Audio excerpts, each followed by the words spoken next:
मित्र नमस्ते. मी तुमचा मित्र दत्ता कांबळे. विषय असा आहे की भारत देश हा संविधानाने चालतो आणि या देशामधल्या सर्व निवडणुका या संविधानिक पद्धतीनं होतात.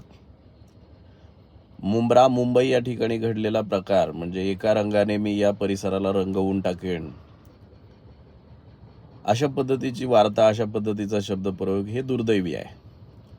वास्तविक पाहता हा देश जरी विविधतेने नटलेला असला, विविध जाती धर्मांच्या लोकांनी जरी भरलेला असला, तरी देखील या देशाला छत्रपती शिवाजी महाराज, महाराणा प्रताप आणि इतर राष्ट्रपुरुष आणि हजारो लाखो हुतात्मे यांनी आपलं बलिदान देऊन हे महाराष्ट्र राज्य आणि हा देश वाचवलेला आहे. आणि हा देश आणि राज्य वाचवत असताना कुठल्याही पक्षाचा नव्हे, तर छत्रपती शिवरायांच्या आणि पुरोगामी विचाराचा भगवा ध्वजच हातात घेऊन ते काम केलेलं आहे. त्यामुळे या देशामध्ये सर्वात प्रथम संविधानिक पद्धतीनं चालणारा हा तिरंगा ध्वज असेल आणि दुसरा भगवा ध्वज यांचंच अस्तित्व होतं आहे आणि राहील. त्यामुळे अशी वार्ता चुकीची आहे, कारण हा देश भारत आहे.